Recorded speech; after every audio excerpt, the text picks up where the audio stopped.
तो आज हम लोग डिस्कस करने वाले हैं सेंटर ऑफ मास, मतलब हम लोग centre of non uniform rod के लिए सेंटर ऑफ मास ड्राइव करने वाले हैं। नॉन यूनिफॉर्म रॉड बेसिकली वो रॉड होता है जिसके लिए जो मास की जो डेंसिटी होती है वो कांस्टेंट नहीं होती है, जो मास की जो डेंसिटी होती है वो पर यूनिट लेंथ वेरी कर रही होती है।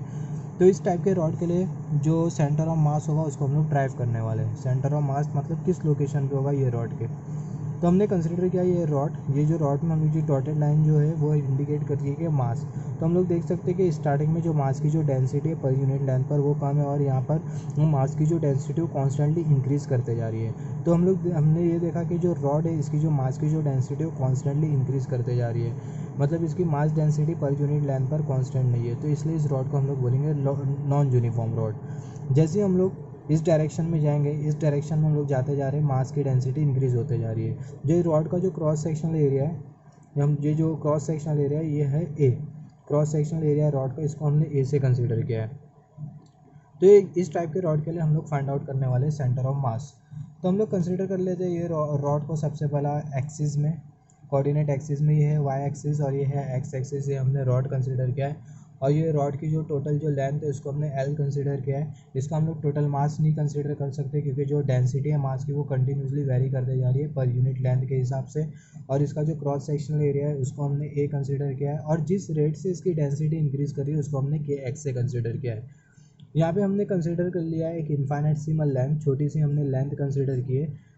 ये जो लेंथ का जो डिस्टेंस है विथ रेस्पेक्ट टू ओरिजिन उसको हमने एक्स कंसीडर किया। ये जो इनफाइनेटसिमल लेंथ का जो डिस्टेंस है विथ रेस्पेक्ट टू ओरिजिन, ये जो पॉइंट है वो ओरिजिन पे लाई कर रहा है, रॉड का जो एक एंड है वो ओरिजिन पे लाई कर रहा है। तो विथ रेस्पेक्ट टू ओरिजिन ये जो इनफाइनेटसिमल लेंथ का जो डिस्टेंस है वो है एक्स, और ये जो इनफाइनेटसिमल लेंथ है वो है डी एक्स।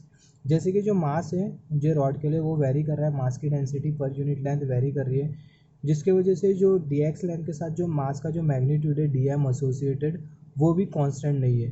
हर एक लेंथ के लिए जो मास का जो मैग्नीट्यूड होगा वो वेरी करेगा। अगर हम लोग कोई लेंथ यहाँ पर कंसीडर कर ले तो यहाँ पे मास की डेंसिटी ज़्यादा होगी, जिसकी वजह से डी एम जो कि डी एक्स के साथ मास का मैग्नीट्यूड एसोसिएटेड होगा वो ज़्यादा होगा। तो डी एम कॉन्स्टेंट नहीं है, टोटल मास भी कॉन्स्टेंट नहीं है, क्योंकि जो डेंसिटी है मास पर यूनिट लेंथ वो वेरी करते जा रही है।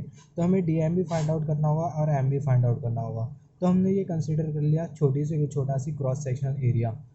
जैसे कि मैंने बोला था ये जो रॉड है इसका एक एंड ओरिजिन पे आ रहा है, तो ओरिजिन पे इसका एक एंड आ रहा है और दूसरा एंड एक्स एक्सिस की एक वैल्यू पे आ रहा है जिसको हम लोग एल कंसीडर कर रहे हैं। तो तो जो इनफाइनेटसिमल हमने जो लेंथ कंसीडर की है इसके साथ जो मास है वो है डी एम। अभी जो डी एम जो मास है उसको हमें फाइंड आउट करना है क्योंकि वो अननोन है, क्योंकि जो मास की जो डेंसिटी वो कांस्टेंट नहीं है।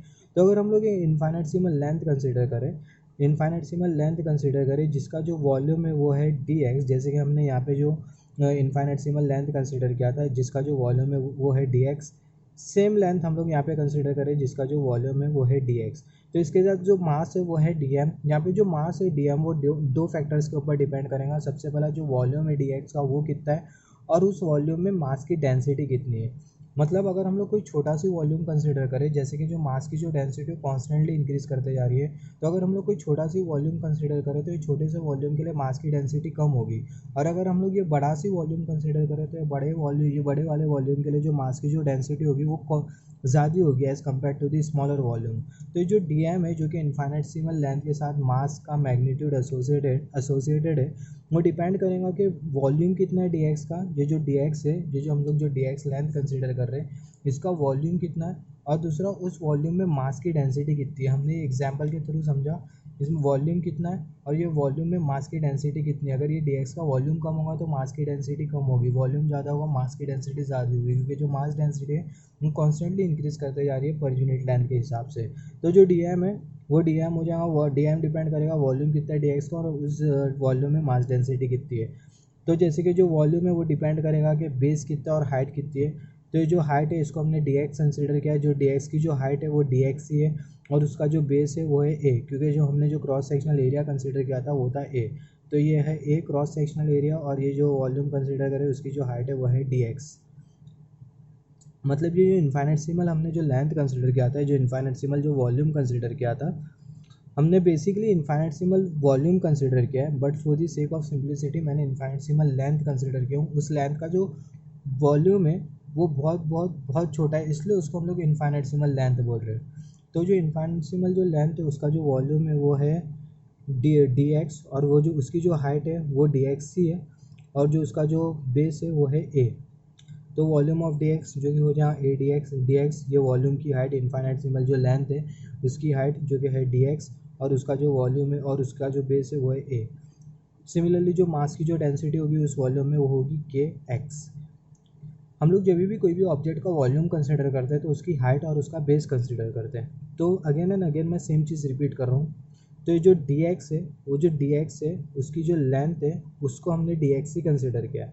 ये जो इनफाइनेटसिमल जो लेंथ है उसकी हम लोग जो लेंथ है उसको हमने डी एक्स ही कंसिडर किया है, और उसका जो बेस है उसको हमने ए कंसिडर किया है। मतलब ये जो वॉल्यूम हमने जो डी एक्स इनफाइनेटसिमल वॉल्यूम कंसिडर किया था जो कि इतना छोटा था जिसको हम लोग लेंथ के तौर पर ट्रीट कर सकते हैं, उसकी जो हाइट है उस छोटे से वॉल्यूम की जो हाइट है उसको हमने डी एक्स कंसिडर किया, और उसका जो बेस है वो ए कंसिडर किया है। तो जो वॉल्यूम होगा डी एक्स का वो होगा ए डी एक्स, और जो मास की जो डेंसिटी वो है के एक्स, क्योंकि जो मास की डेंसिटी वो जो मास है वो कॉन्स्टेंटली इंक्रीज करते जा रहे हैं के एक्स रेट के हिसाब से, जो कि मास डेंसिटी वो है के एक्स।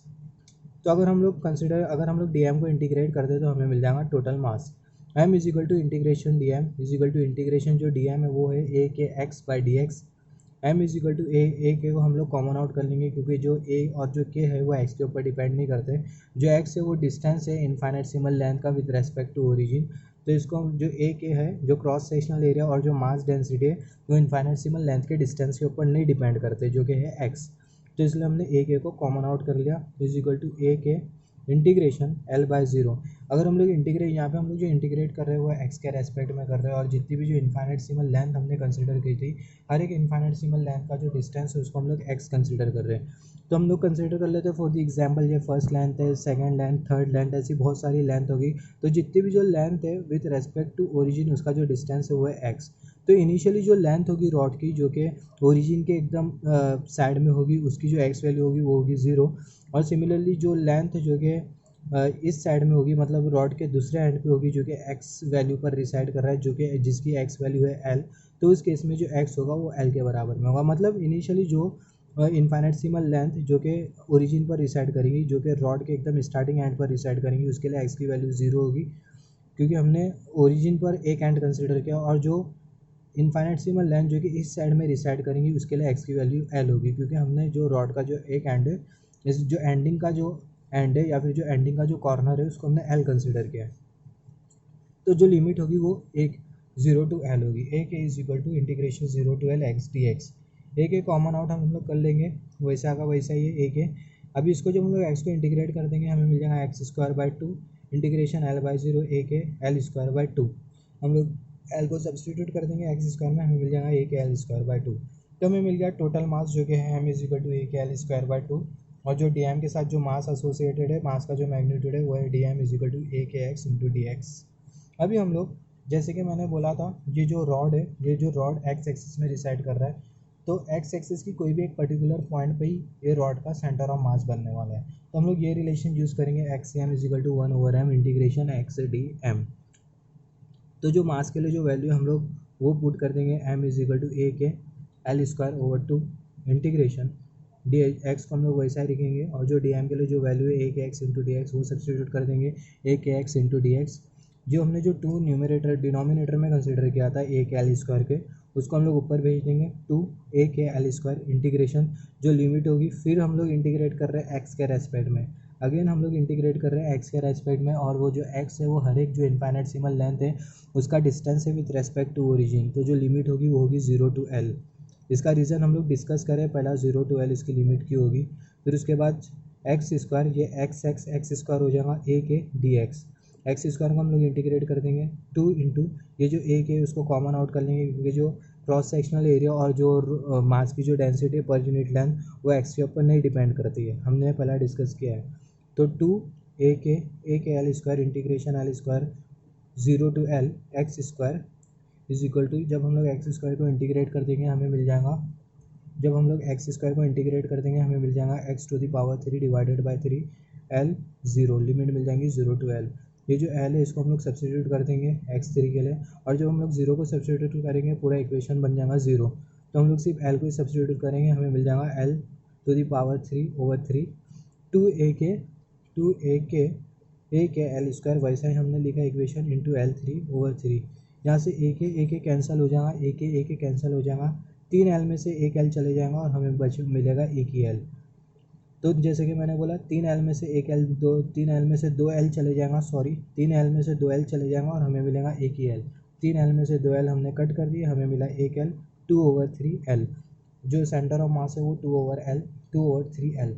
मतलब जो सेंटर ऑफ मास बनने वाला है पूरा रॉड का, वो उसके ये पॉइंट पे बनने वाला है। मतलब ये जो रॉड है इसके ये पॉइंट पे बनेगा। जैसे कि मैंने बोला था, अगर कोई भी सिस्टम है, अगर उसमें सिस्टम में जो मास की जो डेंसिटी है या फिर जो मास का जो मैग्नीट्यूड है एक एंड पर ज़्यादा और दूसरे एंड पर कम है, तो जो पूरे सिस्टम का जो सेंटर ऑफ मास बनेगा वो उसी पॉइंट पर रिसाइड करेगा जिस पॉइंट पर जो मास का जो मैग्नीट्यूड है वो ज़्यादा है। तो यहाँ पे मास का मैग्नीट्यूड ज़्यादा है, तो जो सेंटर ऑफ मास होगा वो ये पॉइंट पर रिसाइड करेगा, जो कि है 2/3 एल।